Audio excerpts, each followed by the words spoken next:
Well, hello guys. I just wanted to take a little bit of time here since the Navigraph Flightsim Community Survey from 2020 is finally out, and I wanted to provide some commentary on the results. If you guys don't know, the Navigraph Flightsim Community Survey, this is the third year consecutively that this report's been drafted and analyzed, and it's to benefit both us as the Flightsim community as well as the developers to see where the demand is and what people are looking for. So let's take a little bit of time to go through this. So first of all, the community survey this year, there was a 32% increase from last year when 17,800 people took the survey. This year was 23,500 respondents participated, so that's really good. I think it helps when we see the announcement to take part in the survey to also share via social media to other websites and other organizations you belong to, so we can get absolutely max participation possible, because everybody's voice does count. Now, whether you guys play Flightsim 2020 or XPlane 11 or P3D, one of those iterations, it doesn't matter. We're all a Flightsim community. It's about flight simulation. Everybody has different priorities, different needs, different things they're looking for. So one thing is not necessarily better than the other. They're all just different, and they all bring us hopefully together as a Flightsim community instead of division, which, as you can see from current events in the real world, that doesn't end up ending well. So anyways, this year 60% of the respondents were newcomers, so that's pretty cool, and the survey is also growing. Now I added the highlights myself in yellow, just so you guys know it's not part of the release of their highlights. This is my personal highlights. So that was from Magnus, the CEO and co-founder of Navigraph. So coming on down to the next area, there was 119 questions altogether. Here's a short list of the partners that took part. The purpose and the target audience: provide the participation partners with information about the flight simulation community so they're able to recruit new pilots into flight simulation, develop products and services, and secondary reasons to find resources to develop their flight simulation interests and maintain and develop the community.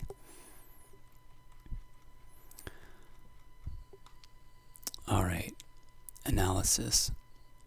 So again, as we stated, the survey had 23,476 respondents, and 62% completed the 119 questions in the survey and spent on average 22 minutes.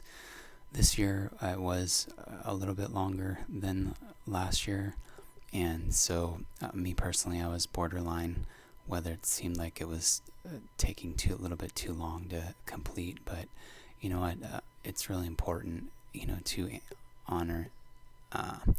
answer truthfully and really have a say in making a difference in the Flightsim community.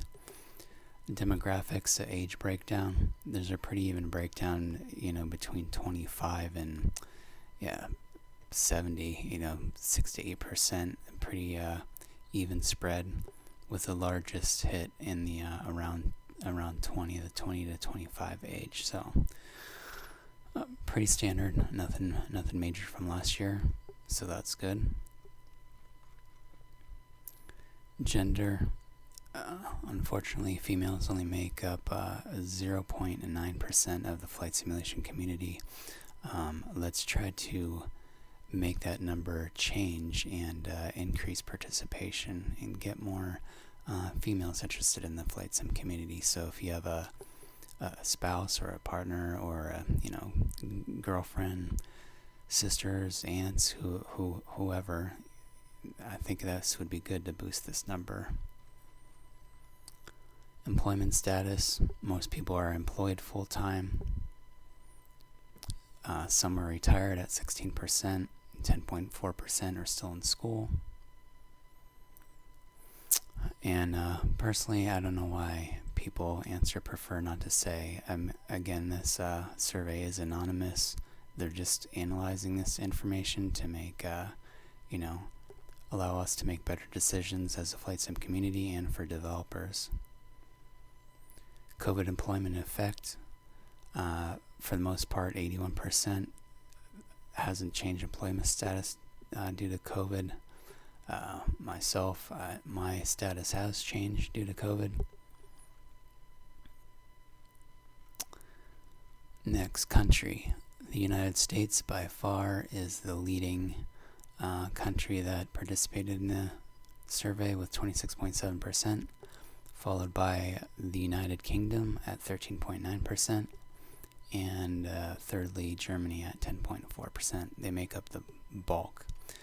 And then Canada, honorable mention, coming in fourth at 5%, and then it trickles down. Education. Quite a bit of people at least completed a secondary school or high school.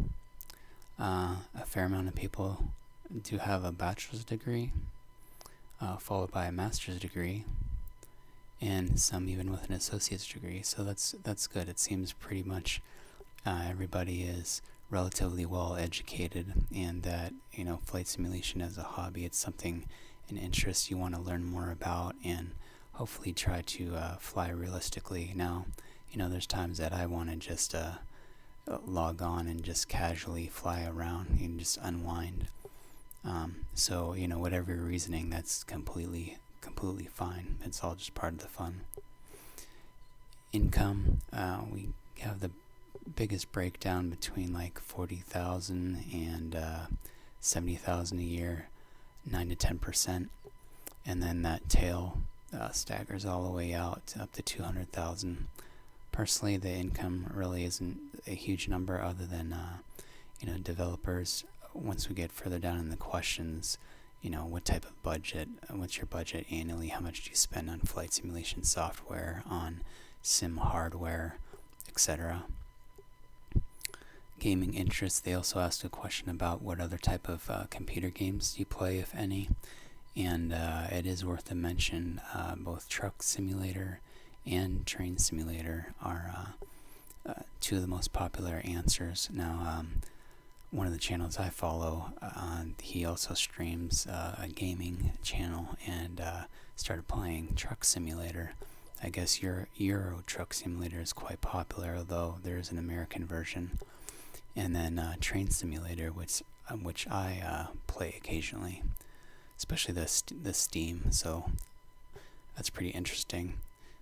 Also, people play first-person shooters, Grand Theft Auto, Call of Duty, and Minecraft. Relation to aviation, as far as your work, do you work within the aviation industry?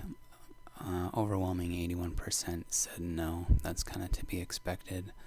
4.7% as an airline pilot, 6% yes, other, and then a scattering of miscellaneous in there. Pilot's license. So this is pretty interesting. This is 1 in 4 simulator pilots holds a pilot license. However, it says, what pilot license do you currently have? And none is 74.2%. So we have 9% with a private pilot's license, 5% with a student pilot's license, and 2.9% with a ATPL, and then a scattering of some other in between.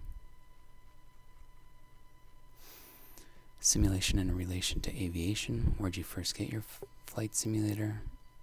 Before I started studying for my pilot's license, most people got a flight simulation program, and slightly less after you obtain your pilot license.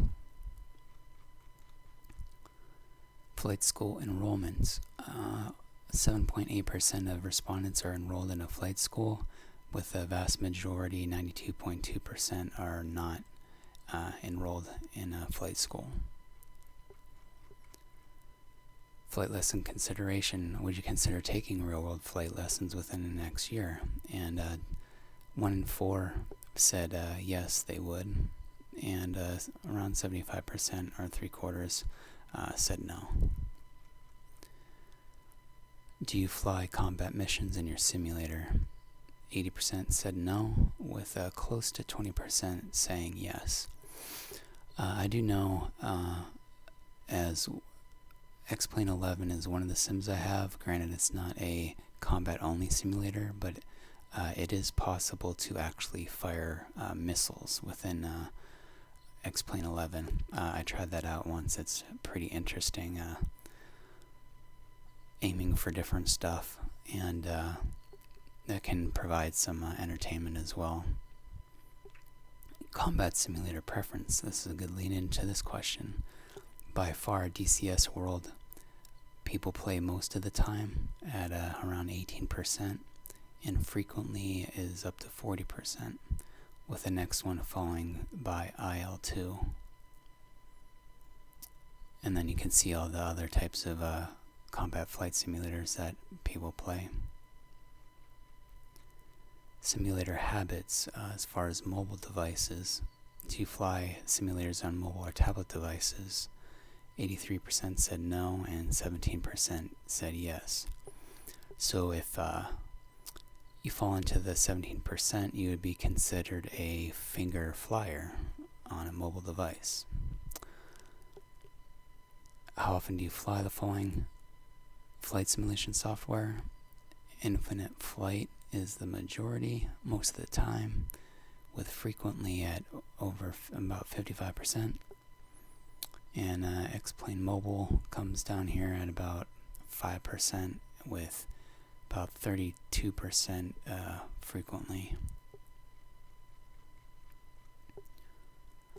And then for respondents who did say yes about flying mobile simulators, as far as importance, things that they're looking for. Number 1 is flight dynamics realism, with very important at 63%. Now, to me, that's kind of that's kind of strange when you think about it. So you want flight dynamics realism, but you're flying on a mobile device. So to me, that's kind of counterintuitive. When you fly on a PC or a laptop, if you're looking for actual realism, to fly with flight simulator hardware like a yoke and pedals and a throttle quadrant instead of just on a phone. So I thought that one was actually kind of comical. Next, accurate navigation and FMS, and a lot of these other ones are actually pretty close. Set of instruments, avionics model, and also virtual cockpit, virtual realism. Mobile simulator, what's your primary platform? A tablet, 38.1%, phone, 25.2%, Android phone, 26.5%. Air traffic control, do you operate as an air traffic controller? Majority of us said no, 86%, and 13.5% said yes. Let's just take a quick moment to thank all the people who do say yes and who do take the time, because there is formal training that you have to go through as part of VATSIM to become a controller. Us as pilots in 2021, there's just a small, quick exam with some basic knowledge questions before you get to log into the VATSIM network, and that's basically it. I mean, we could pretty much Google the answers if we didn't know them, and write them down, and we're good to go. These guys, it's at least a couple months, and that's being hopeful, that you complete your first ATC level in a couple months, and many times it's 3 months or more to get that. So we appreciate you guys, air traffic controllers out there. Thanks for providing, because without ATC, Flightsim would actually be quite a bit more boring. Reasons for not operating as an ATC: I have no interest, of 55%. I don't wish to or don't have the time. About a quarter of the people said that. I don't know how to become one, 14.5. So for those who answered this, just go to vatsim.net and look up, it says the resources for ATC controllers. There's also, we have Professor Google out there, google.com, how to become an air traffic controller on VATSIM. Discontinued ATC activity. I do not have time for those people who were ATC controllers and stopped. That's unfortunate, but again, we all have to live in the real world as well, and we have real world responsibilities. Some of us are parents, some of us, a lot of us have regular 9-to-5 jobs we have to go to. Simulation usage. How many times a week on average do you control as an ATC controller? A majority is about one time a week. Some 2 times a week, and occasionally 3 times a week are the top 3. A typical session is around 2 hours for ATC. That's about, on average, a type of flight I want to do. As a pilot, I'd rather, be in front of my computer the whole time and do the pre-setup, take off, and do a short en route flight and land and be done. Simulation factor importance, familiarity. You know the space very well. That's where most air traffic controllers decided to control at, which makes sense. If it was me personally, I'd probably want to control around my home airport where I'm from in the real world. General aircraft type. So this was pretty much all over the place between single engine piston, which was the majority of people, the most popular answer. And this is most of the time, frequently, the dark one, often. So it's a pretty even mix between airliners, turboprops, multi-engine, and single engine. On average, how many times per week do you fly? 17% said 5 times a week, so pretty much, Monday through Friday or Saturday and Sunday. So that's pretty much at least every other day, more than every other day. So that's pretty cool. How many hours do you fly during a typical session? Again, this is most popular answer, around 2 hours. Have you returned to flight simulation during 2020? Half of the respondents said yes. So that's like you've been away for a while and you came back. I think a big portion of that answer was due to the release of Microsoft Flight Simulator this year. And this is why I highlighted this here, right here, 56.9% for Microsoft Flight Simulator. There was quite an drama build up into the release with all those preview videos. It looked amazing. Everybody was all hyped. Everything is going to work perfect. And most people can understand with a new software release, there's going to be a few bugs here and there, but the amount of issues that this program has had upon release and how unrefined it was, to me personally, it felt like a public beta. Now, someday do I hope to have Flight Simulator as my primary program? Yes, I would like that, but me personally, I'm waiting a little bit longer till they get some stuff ironed out in some better quality third-party developer aircraft add-ons.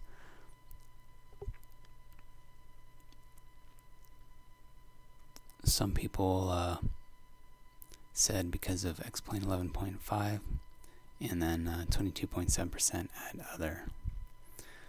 COVID-19, I spend the same amount of time simming as I did before, 45%, and 43% said they spend more time. Now granted, 2020, after about April, most people were staying home quite a bit more often. What type of simulation do you normally do?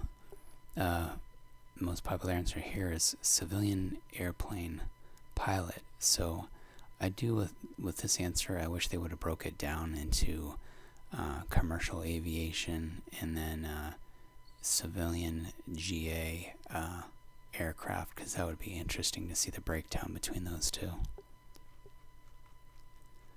Platforms, desktop, by far 85% always fly on a desktop. Now this also includes laptops as well, because the only other two answers are mobile device and console. So it would be interesting for this breakout to be between laptop and PC. Now a regular PC, just due to the nature of the physical dimensions, a desktop PC will always have superior cooling over a laptop. It's just basic physics. The amount of size you have in a laptop, you're going to spend more money on the same spec laptop as you are on the same spec desktop with the exact same processor, same amount of RAM, same exact hard drive, because they have to put it in a smaller space. So desktop's the way to go if your budget will allow. And then console is even barely noticeable, barely registering on the on this chart here. That's to be expected. If you're serious about flight simulation, you wanna try to get a PC or at least a laptop, so you can connect your sim hardware to. Almost 20% of people do casual gaming or entertainment, and majority, 55%, curiosity, interest in aviation. That makes sense. Flight rules, how do you normally fly? IFR, 46% most of the time, and VFR, 15%, and 6% casually without rules. That's about, in general, how I would fly too. Majority of the time I fly IFR, but I do occasionally like VFR, just exploring with no set parameters I need to follow. So, it's whatever your mood is. It's completely fine. It's all good. What type of air traffic control do you mainly use when flying? Computer-controlled ATC, 40.9%. So this is interesting, guys. With all iterations of flight simulators, it doesn't matter whether it's P3D or XPlane or Flightsim 2020, all of the computer ATC sucks. It always has sucked, and it likely always will suck. That's just the reality of it. I read some comments about, Microsoft Flight Simulator have ATC flying you into mountains, or wanting you to descend when you're pretty much over the airport. It's never going to be the same. Guys, if you want realism, it's not that hard. Air traffic controller is not going to bite your head off. There's a lot of people that are willing to help, even myself, to get new pilots on VATSIM. You can log in as an observer and just listen to the different air traffic control position frequencies, and get a feel for what people say. It's really not that difficult to do. So I strongly encourage people to join an online network like VATSIM.net. You download a pilot client to be able to connect to the network, and that's basically it. It's pretty straightforward, and the directions are on the VATSIM.net website. So this is where some of us fall into human-controlled ATC. I personally use that too, 31.1%, and 20% don't use any ATC. Now, occasionally, like me personally, if I'm testing on an aircraft, or I update my Zibbo, for example, and I want to see how a particular feature handles, I might not log in case something goes wrong, and I want to test it out online and just fly an offline flight. Flight procedures. What type of procedures do you usually fly? Visual approach, We got ILS approach. Looks like one of the most popular with your SIDS and your stars.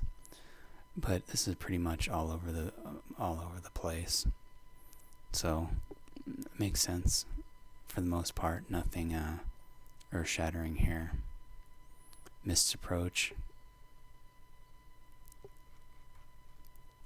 Consumption, software habits. So this will be interesting.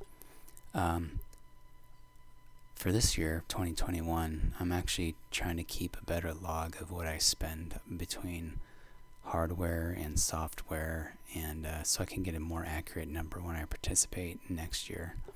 I know I did buy a couple software programs, and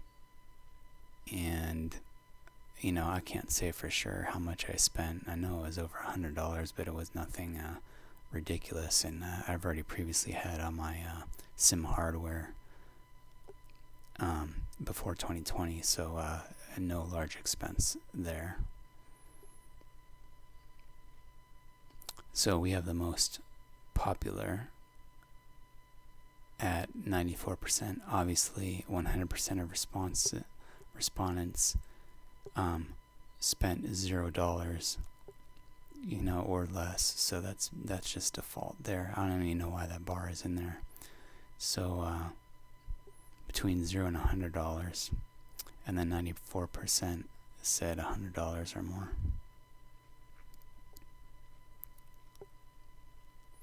Hardware expenses. How much have you spent on hardware in the last 12 months? So for all of 2020. Now with the new honeycomb yoke out and the new honeycomb throttle quadrant, there's like $500 plus tax right there in US dollars. So let's see, we got 63% at 100, 33% at 400, and then we got a tail. 12% spent over $1,000 last year. Must be nice to have that disposable income, right? Alright, online stores. What's the most popular online store where people buy their flight simulation products? So we have Orbix Central. This is a really good website. I purchase all West Coast scenery from that. Washington, Oregon, North and South California, and Florida from there in 2020. Very good products. We also have a Sim Market, and then a bunch of other stuff. And Threshold is not as popular, I guess. The Threshold does have very good articles. Freeware versus Payware.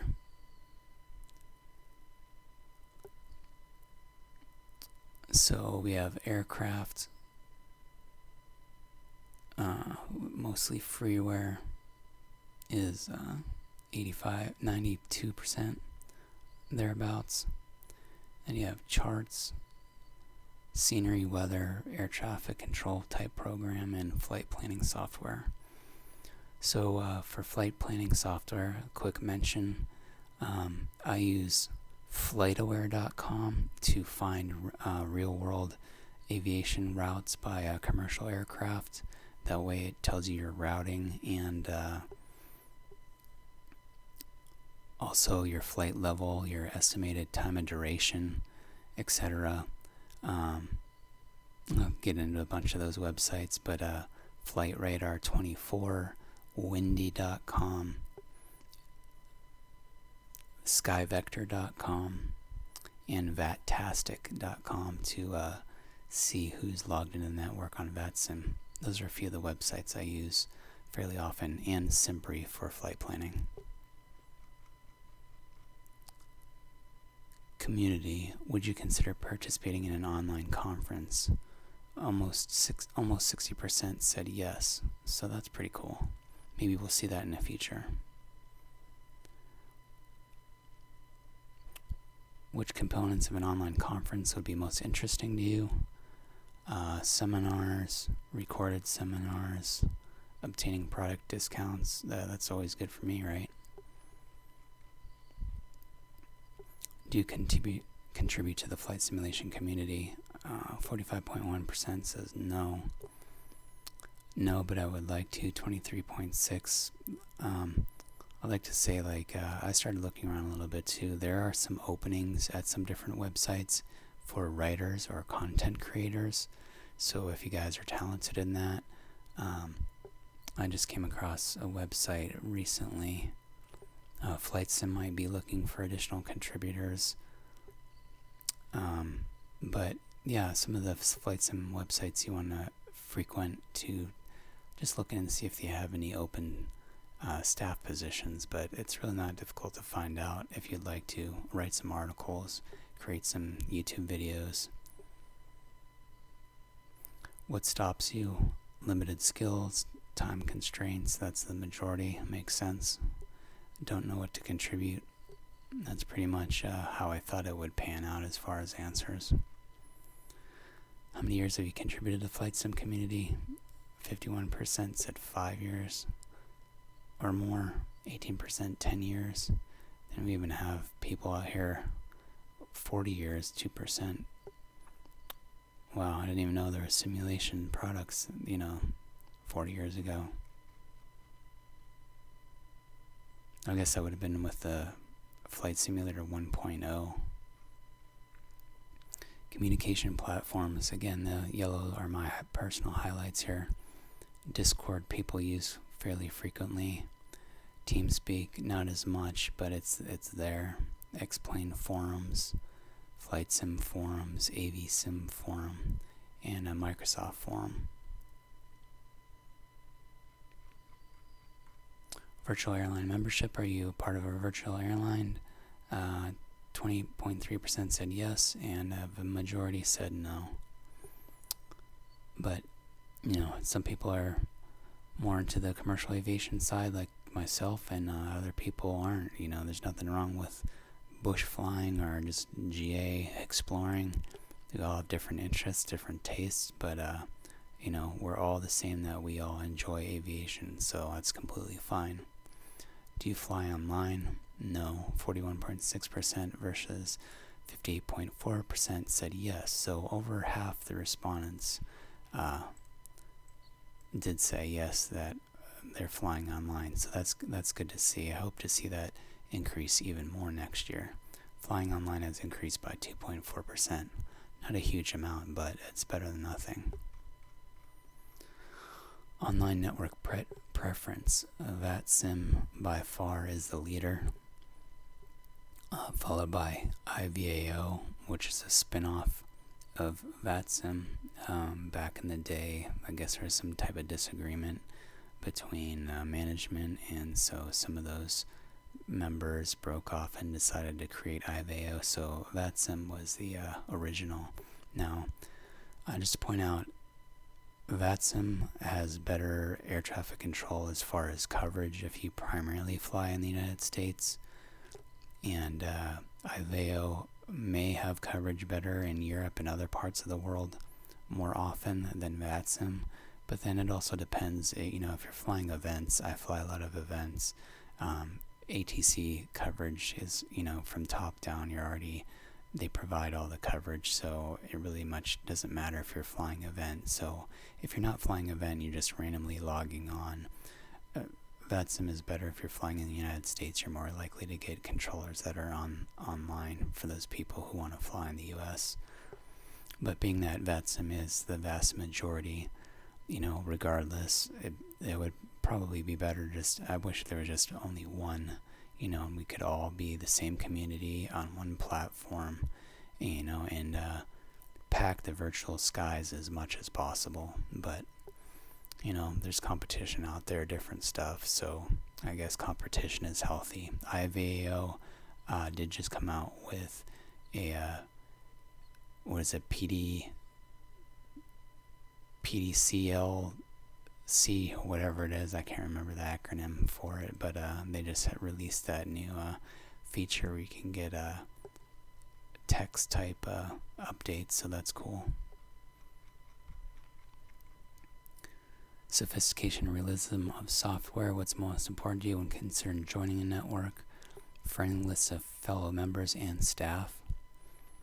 and ATC coverage. Those were the most popular answers. Again, all the yellow highlights are my personal highlights I added. ATC importance on routing. Does ATC availability influence your choice of origin, route, or destination? So 30.5% said sometimes, 27.4% frequently, and 15.2% always. Now, me personally, if I'm flying event, yes, it does matter because I want full ATC. Other times, I just log in, I have my particular route, and if there's ATC online, great. If not, then, that's fine too, but I still log those online hours. Reasons for not flying online. Why don't you fly online? Never considered it. That's almost 20%. Almost 1 in 5 people just never considered it. That's really interesting. It's not that difficult, guys. Go to vatsim.net and look up. It's fairly simple directions. There's this one little tiny exam. Download a pilot client and bam, you're good to go. I can't commit to fly in real time or want to be able to pause my simulation. That's very understandable. Your kid's screaming or your dog wants to be let out, or what other number of different reasons. Simulator platform. How often do you fly any of the following flight simulator software? So FS 2020, or to be correct, Microsoft Flight Simulator is the technical name for it, but I guess we're stuck with everybody's gonna add the date because previously Microsoft had a year attached with it. So I know some of you people out there get all upset about people calling it FS 2020, but I don't think that's going away. So don't sweat it, guys. It's just a name. It's Microsoft Flight Simulator. That's most popular, followed by XPlane. And then in third place, versions of P3D. Simulator software change. Have you switched your primary flight simulation software this year? Meaning, if you bought Flightsim 2020, you fly that way more often than any other type of sim that you have. So almost 33% said yes, they have changed it, and 52.1% said no. Which version did you switch to? From XPlane 11, if you switch from XPlane 11. So 11.1% went over to 2020 as primary.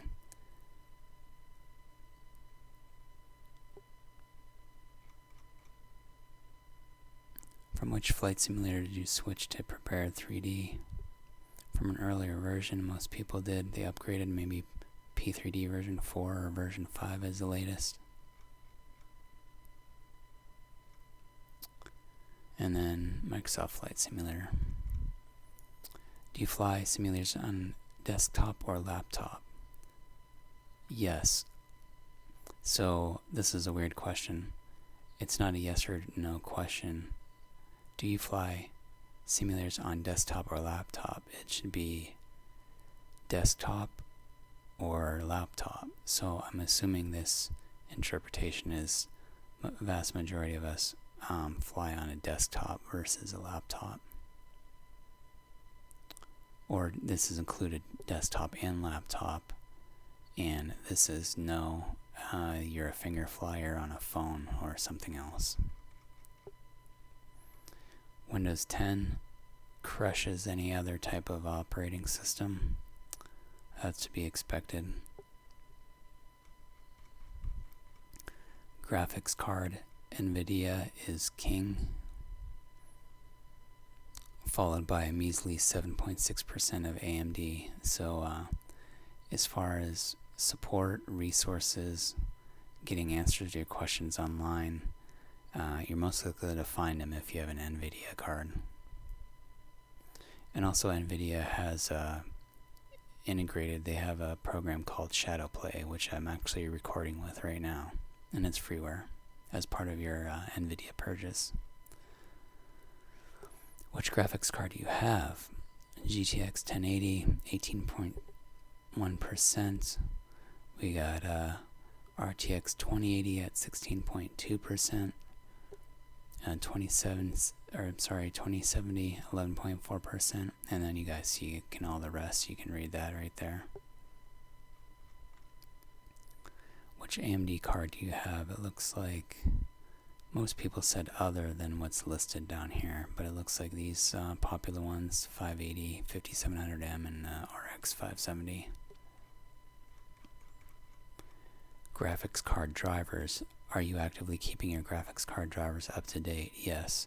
I do think this is very important, guys. Like NVIDIA, you get a little update type icon on your taskbar, prompting you to update it. So I get my notifications because I want to be able to update it when it's available. It might make a difference. Now, occasionally you get one where the update acts kind of wonky, so you have to backdate it by one iteration. But for the most part, the additional support or features or whatever it is going to benefit. VRAM. Do you know how much VRAM you have? This is kind of a weird question. Virtual memory. I'm sorry, video memory, not virtual memory. And that's going to be indicated on your graphics card itself, your physical graphics card. Most people have 8 gigabytes of video memory, followed by 11 gigabytes. And if you're in this 1.3%, I'd like to know how you're getting 64 gigs of video memory unless you're an SLI running the dual cards. So comment below if you have 64 gigs of video memory. XPlane Vulkan metal usage. Are you running XPlane 11.5 plus? Yes, 41%. I personally do. The current version is 11.51. I am. Other people are no, probably because some other features and programs still have some incompatibility issues with Vulkan, so they're still running it on OpenGL. Now, I had a 6 frames per second increase by running Vulkan versus OpenGL, so finally, after all the betas and the final release, that Vulkan's been pretty good for most people, and then metal if you're on Mac. Yes, I'm enjoying the enhanced experience, 67.1%, so the vast majority of people have found that metal or Vulkan has increased their gaming experience. Xbox. Do you own an Xbox console? No. 7.8% yes, Xbox One, and then the breakdown of other ones. Yeah, I have one collecting dust that's sitting around here somewhere, but I haven't fired it up in quite a while. Console activity. If you were able to run a flight simulator on a console, and what activities would you likely engage in? Exactly the same as in a desktop. Now, this interpretation I can only think of as, your budget will only allow for a console versus buying a desktop or a laptop. So, you want to be able to plug in all the same stuff that PC users do. So, that's how I see that. Console controller. If you're able to run a flight simulator on a console, would you prefer to play with something else in a gamepad controller? Yes, with yoke and pedals. Well, that makes sense. Best flight simulator experience possible.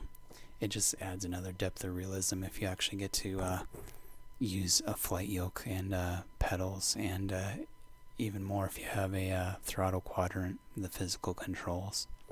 It just gives you another depth of realism. Internet speed. How fast is your internet connection?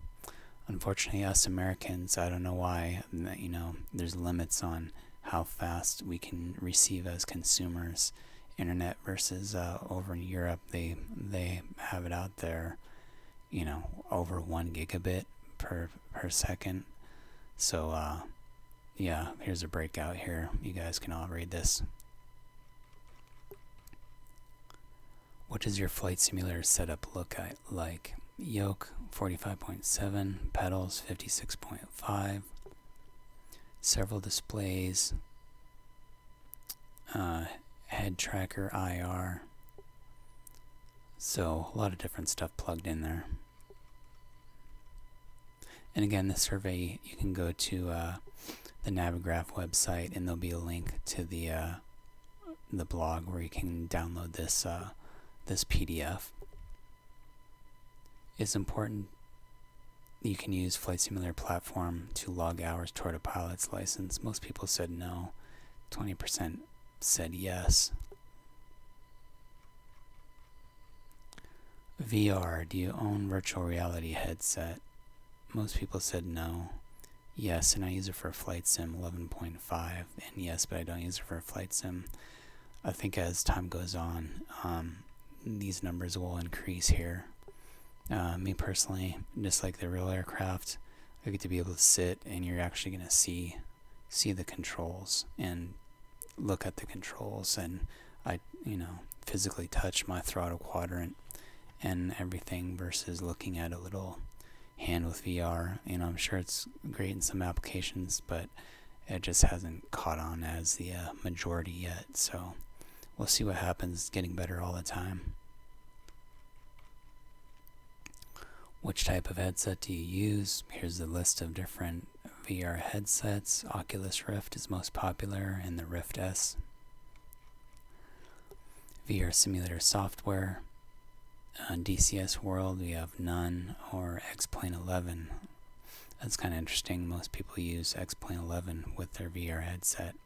Although Microsoft Flight Simulator, they had just released VR support, so that I think that number will change quite a bit for next year. So we'll see what the breakdown is once the 2021 results come out in early 2022.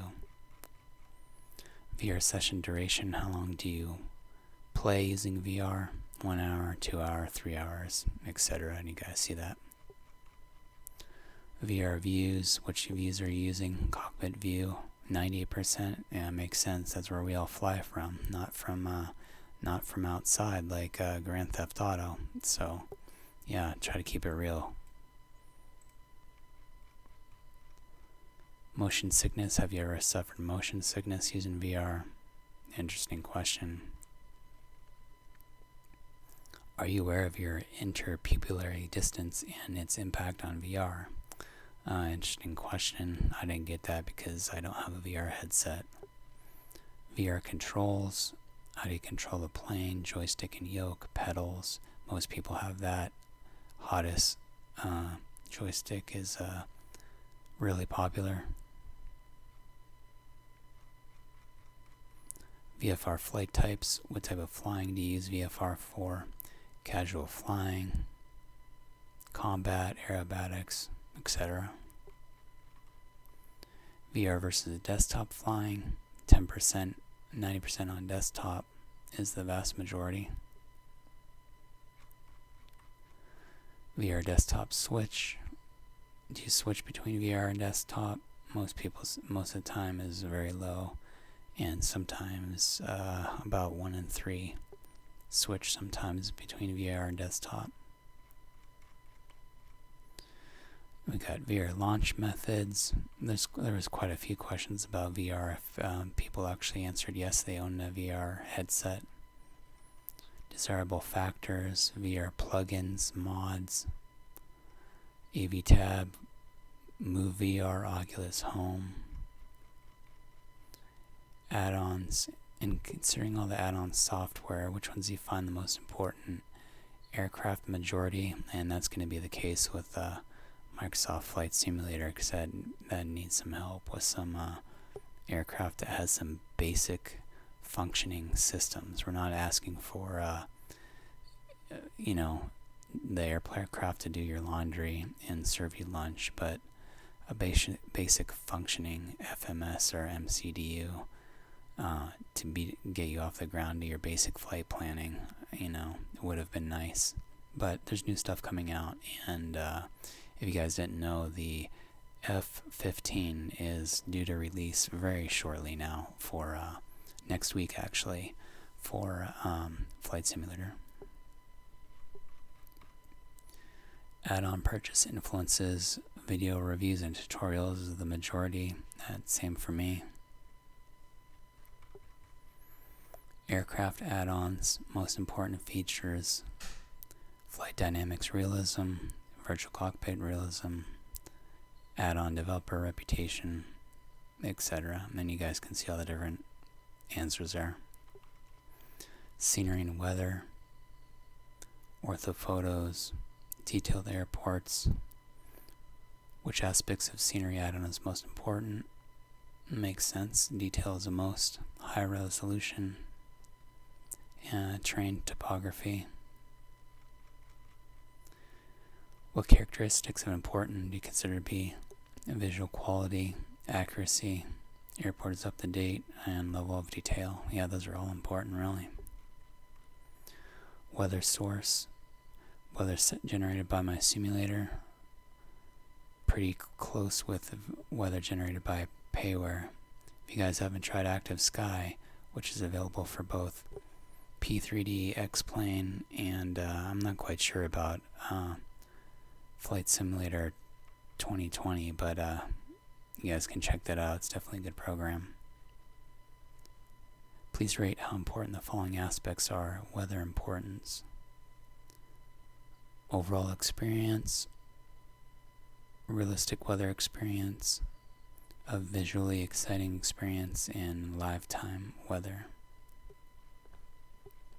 And we're getting to the bottom, guys, so bear with me. There's 119 questions on this survey, but it's interesting, and I'd imagine if you guys clicked here to watch this video that you're interested in this stuff. And I'm trying to be as brief as possible so we can cover all this material without boring you guys to death. I know it's there's nothing no animations or anything crazy. So chart products and add-ons. Which chart products to use? SkyVector. So SkyVector, you can get free PDF downloads by mousing over the airport.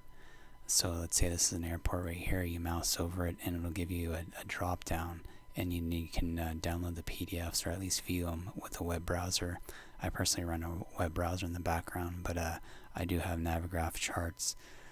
Even though this is a paid service, the amount I spend on junk food or coffee or whatever far exceeds my annual subscription rate for Navigraph charts. And especially if you fly online on a VATSIM network, being able to have up-to-date charts, because most ATC, although it's not required, it's going to help you a whole lot if you can if ATC reroutes you to something else, and you can say, hey, no problem, I'll just bring up my Navigraph chart and you're good to go. So they're the dominant factor right here, and I don't think that'll change. I highly recommend Navigraph if you guys don't have it. What chart formats have you encountered? Gypsum and other ones here.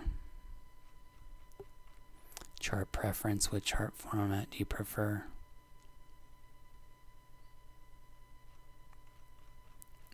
Nav data, FMS data. Which products do you use? Navigraph, again, the vast majority. Flight planning. How often do you use flight planning services? Most of the time, 45.5%. And I would say that would be, if I had to guess, I would say like 90% of IFR commercial pilots, ATP pilots would be using that for IFR, and then maybe a small percentage of VFR pilots, GA aircraft, to do that, and the breakdown with the rest. I use Simbrief for every single flight doing commercial flying. Do you use flight planning services to create a briefing package during the flight? Yeah, yes, and it's actually pretty quick to use. I mean, I keep a browser open in the background, and I have pre-populated fields filled out, like my cost index, and I'll throw in an altitude based on what FlightAware says for the real world flight, and different stuff, and less than 5 minutes it can crank out a flight plan for me, so it's really good to use. Which flight planning software do you use? SimBrief, SkyVector, Navigraph charts, FlightAware, all good stuff. And flight planning service, what characteristic most important? Accuracy, 80.4%, that's pretty obviously. And then compatibility with various simulators add-ons. Training, did you start learning a new aircraft in the last 12 months? Over half said yes, and less than half said no.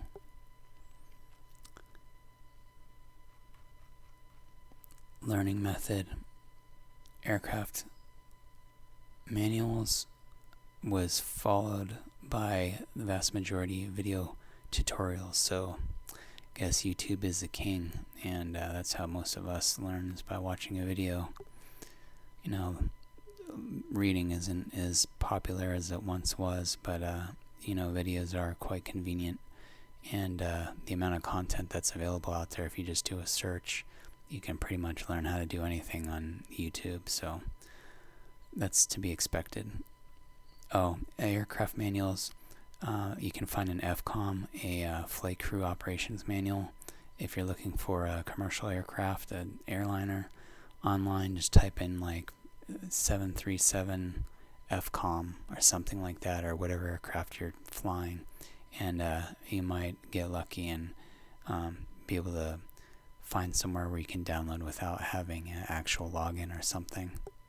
And also for XPlane users, for people who fly the Zibo, there is a FCOM manual available on the Zibo Google Drive. Gamification. Do you think it would be a good idea to add badges to indicate achievements in flight simulation, indicating how well you're flying? Only 12% strongly agree, 27.7% agree, and most of us are indifferent. To me, I'm here to fly. I don't care what little cutesy badge you have, or experience points in. I know Microsoft Flight Simulator does do that.